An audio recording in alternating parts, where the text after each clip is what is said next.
یشکر اللہ، جو لوگوں کا شکریہ نہیں ادا کرتا ہے وہ در حقیقت اللہ کا بھی شکر گزار بندہ نہیں ہوتا ہے۔ حدیث شریف میں کیا ہے کہ جو بندوں کا شکریہ نہیں ادا کرتا ہے در حقیقت وہ اللہ کا بھی شکریہ ادا نہیں کرتا۔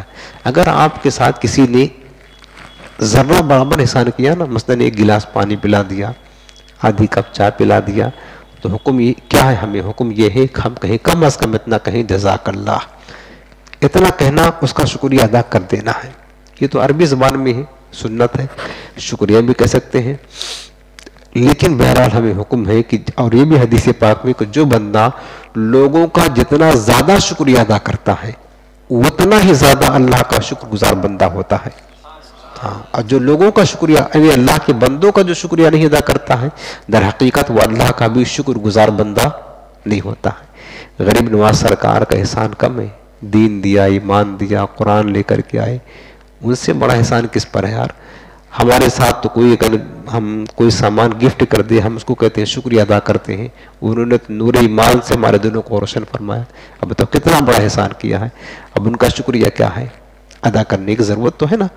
ان کا شکریہ یہ ہے کہ ہم ان کا ذکر کریں، ان کے لیے سارے ثواب کریں۔ یہ شکریہ ادا کر رہے ہیں، احسان نہیں کر رہے ہیں، احسان تو انہوں نے کیا، بس سمجھے کہ ہم احسان کر رہے ہیں، احسان تو انہوں نے کیا، ہم تو اس احسان کا شکریہ ادا کر رہے ہیں، اور احسان کا بدلہ تو ہم ساری زندگی نہیں ادا کر سکتے ہیں، صرف شکریہ ادا کر رہے ہیں، وہ بھی کس لیے؟ تاکہ بارگاہ غریب نواز سے ہمیں کچھ فیضان کا قطرہ مل جائے، بس حضور غریب نواز سرکار کے فیضان کو حاصل کرنے کے لیے۔ حدیث پاک میں ہے کہ ان ذکر الصالحین تنزل الرحمہ، جس مقام پر اللہ کے اولیاء کا ذکر ہوتا ہے وہاں پر اللہ کی رحمتوں کا نزول ہوتا ہے۔ یہ تو قرآن کا درس ہو رہا تھا، حدیث شریف میں ہے کہ جب قرآن کا درس ہوتا نا، کوئی مسلمان مسجد میں بیٹھ کر قرآن سمجھتے ہیں، سمجھاتے ہیں، تو اللہ کے فرشتے اس محفل کو گھیر لیتے ہیں۔ یہ تو ہو ہی رہا، لیکن اللہ کے اولیاء کا ذکر کرنے سے اور برکتیں ہوتی ہیں۔ تو غریب نواز سرکار کا بہت بڑا احسان ہے، کم از کم اتنا ہم کریں کہ ہم تھوڑا بہت ان کا ذکر کر کے، ہم ان کی بارگاہ میں خراج عقیدت پیش کر کے اور ان کی بارگاہ سے فیضان حاصل کریں۔ آج کی محفل کا پورا اصالہ ثواب ہمارے غریب نواز کے نام ہم نے پہلے ہی نیت کر لیا تھا الحمدللہ۔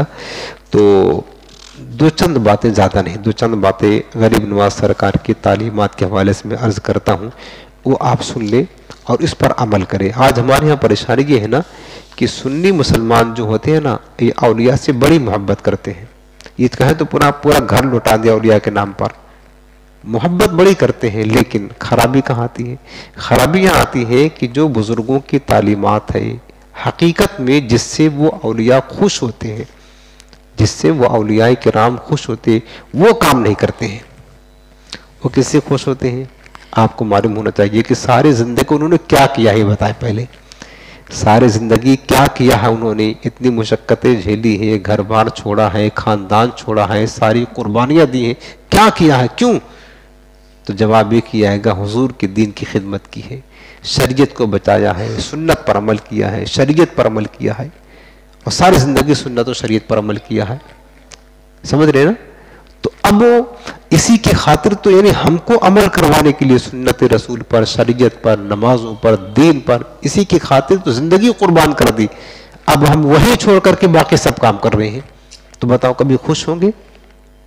یہاں فرائض چھوڑ کر کے بیٹھے ہیں ہم، تو کہاں سے خوش ہوں گے یارو؟ یعنی ہم کو شیطان نے کیا کیا ہے نا، ہمارے ساتھ دھوکہ کیا ہے۔ شیطان یہ چاہتا ہے کہ بندہ کچھ ایسا کام کرے نا، پہلی بات تو شیطان چاہتا ہے کہ بندہ نیکی نہ کرے، لاکھ کوشش کرتا ہے، اچھا نیکی کر لیا، دوسرا اس کی کوشش ہوتی چلو نیکی کر لیا، اب کسی طرح اس کی نیکی کو ضائع کر دے، ریاکاری میں مبتلا کر دے، کسی طرح ضائع کروا دے۔ تو شیطان بہت بڑا دشمن ہمارا، وہ اچھائی کے نام پر کہ وہ کام کریں، فرائض کو چھڑا کر کے نوافل میں لگا دیتا ہے، جانتا ہے اس کا تو نوافل قبول ہونا ہی نہیں ہے، جب فرائض چھوڑ کر کے بیٹھا ہوا تو کرتا رہے، خوش رہے، ہم تو بہت بڑا کام کر رہے ہیں، بہت بڑی محبت کرتے ہیں۔ یہ ہمارے سنیوں کو شیطان نے بہت عجیب طرح پھنسا کر کے رکھا ہے۔ میرے غریب نواز کی پاکی زندگی جانتے ہیں؟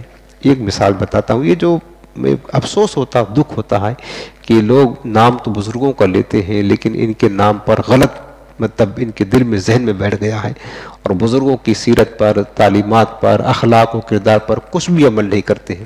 یہ بڑی خرابی ہے ہمارے سننے میں. اللہ ان کو شعور عطا فرمائے. ایک ہی بات ان کی زندگی کا عرض کروں گا, لمبا ٹائم نہیں لوں گا.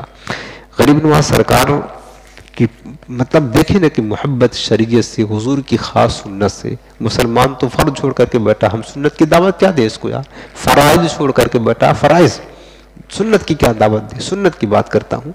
غریب نواز سرکار ایک مرتبہ حضرت آپ کے جو خلیفہ تھے نا, قطب الدین بختیار کاکی رحمۃ اللہ علیہ, دہلی میں مزار شریف ہے نا, انہوں نے دیکھا کہ غریب نواز سرکار رو رہے ہیں, بہت رو رہے ہیں.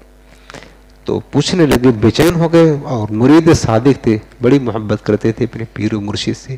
پوچھنے لگے, حضور کیا بات ہے آپ کو اس طرح روتا ہوا دیکھ کر کے؟ کہا کہ قطب الدین بڑی غلطی ہو گئی. کہا حضور آپ سے غلطی کیسے ہو سکتی ہے؟ کہا بڑی غلطی, بتائیں تو صحیح. کہا بڑی غلطی ہو گئی, ڈرتا ہوں اپنے نانا جان کو قیامت کے دن منہ کیا دکھاؤں گا. کہا حضور ایسی بھی کیا بات ہے, ایسی بھی کیا غلطی ہے, آپ سے تو غلطی کیسے ہو سکتی؟ چونکہ پابند بھی اتنے تھے نا, شریعت و سنت کے جو اتنا پابند ہو, ہم تو نہیں تصور کر سکتے کہ یہ اتنی بڑی غلطی کرے گا جو یہ کہے کہ حضور کو اپنے کو کیا منہ دکھائیں گے, اپنے نانا جان کو کیا منہ دکھائیں گے, یہ تو نہیں کہہ سکتا نا. اب بڑے تعجب میں تھے, تو کہا حضور بات تو کیا ہے, یہ تو بتائیں, بتا نہیں رہے. کہا بڑی غلطی ہو گئی, ڈرتا ہوں کہ نانا جان پوچھیں گے نا تو تم نے معین الدین نے کیا کیا, میرے شہزادے ہو کر کے, میرے بیٹے ہو کر, میرے نواسے, جواب کیا دوں گا. تو کہا حضور بات تو کیا ہے. فرمانے لگے کہ بیٹا ایک بار سفر کا موقع تھا, سفر میں جا رہے تھے, سنتے بات, سفر میں جا رہے تھے تو عصر کا ٹائم چونکہ مختصر ہوتا ہے, عصر کے ٹائم ختم ہونے کے قریب تھا, سفر میں بھی تھا. وضو کیا, لیکن غلطی سے انجانے میں جو داڑھی شریف میں یا انگلیوں میں خلال کرنا حضور کی سنت تھی, یہ چھوٹ گیا ہم سے. کیا کہا کہ داڑھی میں خلال کرنا یا انگلیوں کا تذکرہ کیا کہ حضور کی سنت ہے خلال کرنا. وہ جلدی تھی اور سفر میں بھی تھا, وقت بھی کم تھا, کر لیا, اور خلال کرنا حضور کی سنت ادا کرنا چھوڑ گیا.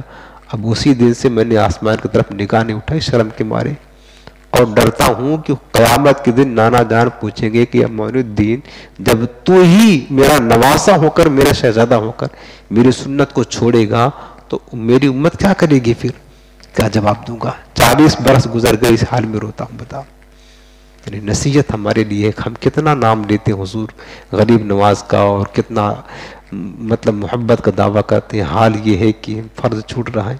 اب ایک قول ان کا سنا دیتا ہوں. میرے غریب نواز فرمایا کہ کوئی شخص, سنو, نماز کی پابندی کے بغیر بارگاہ رب العزت میں مقبول نہیں ہو سکتا. لوگ سوچتے ہیں خیرات کر دے, ڈینگے چڑھا دے, نظر و نیاز کر دے, سب قبول ہو جائے. جھوٹ ہے, بول ہے, دھوکہ ہے, کچھ بھی کر لے. اور یہ تو حدیث پاک میں خود تاجدار کائنات نے فرمایا, اور اسی کا خلاصہ تو بزرگوں نے فرمایا نا. غریب نواز کیا فرماتے, سنی نماز میں سب سے پیچھے, یاد رکھنا, سب سے پیچھے. دل جلتا ہے تو کہہ رہا ہوں, سنی ہمارے نماز میں سب سے پیچھے, باقی سب کام میں آگے ہیں, نیاز میں آگے, چادر میں آگے, گاگر میں آگے. اور کہو اجمیر تو روزانہ پہنچے رہے, اجمیر شریف کا چٹی چھوٹنا نہ چاہیے, لیکن نماز وہاں بھی جا کر اللہ کے بندے نماز نہیں پڑھتے یار, وہاں بھی نہیں پڑھتے. آپ بتائیں نا ذرا, غریب نواز سرکار کیا فرماتے ہو, چادر اتنی بڑی بڑی پھول کا ٹیکرا لے کر کے ڈال رہے ہیں, اور نذرانہ تک ہو 100 کو نکال کر کے مجاوروں کو, رافضیوں کے جیبیں بھر رہے ہیں, اور وہ کھا کر کے جو ہے نا اپنے عیاشی کر رہے ہیں. یہ سب کچھ کریں گے, لٹائیں گے, نماز نہیں پڑھیں گے. غریب نواز کیا فرماتے, سن لو, فرماتے کوئی شخص نماز کی پابندی کے بغیر بارگاہ رب العزت میں مقبول ہو ہی نہیں سکتا. تم لاکھ بزرگوں کی محبت کا دعویٰ کرو, جھوٹا ہے, جھوٹا ہے, جھوٹا دعویٰ ہے, کوئی محبت نہیں. لوگ دنیا کے نفع کے لیے جاتے ہیں, ہمارا کاروبار چمک جائے, ہماری دنیا کی پریشانیاں دور ہو جائے, یہ بن جائے, جب جھوٹا ہے.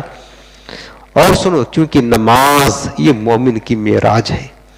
رسول اللہ صلی اللہ علیہ وسلم کا ارشاد ہے کہ نماز مومن کی معراج ہے, اور نماز ہی بندے کو خدا سے ملاتی ہے. نماز ایک راز ہے جو بندہ اپنے خالق سے کہتا ہے. حدیث شریف میں ہے کہ نماز پڑھنے والا اپنے رب سے راز و نیاز کی بات کرتا ہے. سبحان اللہ. اور ایک بات اور فرماتے میں غریب نواز نے, نیک لوگوں کی صحبت نیکی کرنے سے بہتر ہے. ہاں, یہ بات یاد رکھیں, نیک لوگوں کی صحبت نیکی کرنے سے بہتر ہے، اور برے لوگوں کی صحبت برائی کرنے سے بدتر ہے۔ فرمایا کیوں؟ کیونکہ بندہ جب نیک لوگوں کی صحبت میں بیٹھے گا نا تو نیک لوگوں کی صحبت میں تو نیکی وہی سے سیکھے گا، نیکی وہی سے سیکھے گا، اور برے لوگوں کی صحبت میں رہے گا تو برائی بھی وہی سے سیکھتا ہے۔ اور صحبت کا تو پھر فرماتے کہ صحبت اثر رکھتی ہے، یاد رکھنا، اچھے لوگوں کی صحبت اختیار کرنے کا خود قرآن نے حکم دیا ہوا ہے۔ قرآن نے صحبت صالح تورا صالح کنت، نیک لوگوں کی صحبت تجھے نیک بنا دے گی، بروں کی صحبت تجھے برا بنا دے گی، حتیٰ کہ اللہ کے نیک بندوں کی، صالحین کی، اولیاء کی ایک لمحہ بھر کی صحبت، ایک صوفیہ فرماتے ہیں ایک لمحہ بھر کی صحبت بندے کو وہ بلندی مقام عطا فرما دی ہے کہ 100 برس اگر وہ خالص عبادت کرتا رہے تو بھی وہ بلند مقام نہیں کر سکتا ہے، جو اللہ والوں کی ایک لمحہ بھر کی صحبت سے اس کو اثر ہوتا ہے، فائدہ ملتا ہے۔ لہٰذا میرے عزیزوں، 2 چیز آج ہم آپ کو غریب نواز کے نصیحتوں کے مطابق کہتے ہیں، اس کو ہو سکے تو اپنائیں۔ پہلی چیز، اپنی صحبت کو اچھی رکھے۔ امام غزالی علیہ الرحمہ نے کیا فرمایا پتہ ہے؟ امام غزالی فرماتے ہیں کہ جہاں تک ہو سکے برے لوگوں کی صحبت سے بچو، بلکہ اس سے بڑھ کر جہاں تک ہو سکے برے لوگوں کو دیکھنے سے بچو، اس سے بھی تمہارے دل میں خلل پیدا ہو سکتا ہے۔ دیکھنے سے بچو، برے لوگوں کو دیکھنے سے بچو، فاسقوں کو، فاجروں کو۔ اور یہاں دیکھنے سے منع کیا امام غزالی نے کہ دل میں اس سے بھی تمہارا خراب ہو سکتا ہے دل۔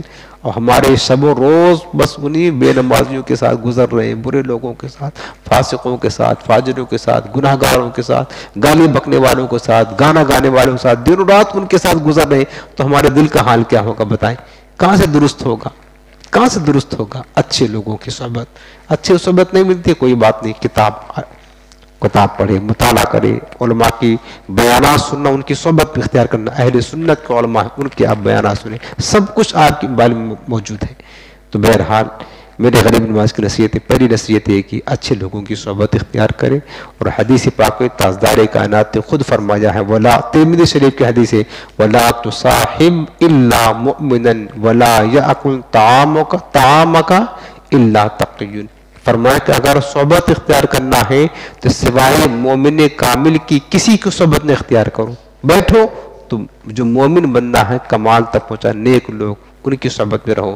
اور اگر تمہیں کچھ کھلانا پلانا ہے نا تو ہر ایک کو مت کھلا دیا کرو، فاسقوں کو، فاجروں کو، نافرمانوں کو نہ، وَلَا يَأْكُلْ طَعَامَكَ إِلَّا تَقِيٌّ، کھلانے کے لیے متقی لوگوں کو ڈھونڈا کرو۔ نیک لوگ کون ہیں، پرہیزگار لوگ کون ہیں، ان کو کھلاؤ، ان کو کھلاؤ گے تمہارے کھانے سے طاقت پیدا ہوگی تو وہ عبادت کریں گے، ذکر کریں گے، علم دین پڑھیں گے، دین کی خدمت کریں گے، سکھائیں گے، تو تمہیں بھی اس کی برکتیں ملے گی۔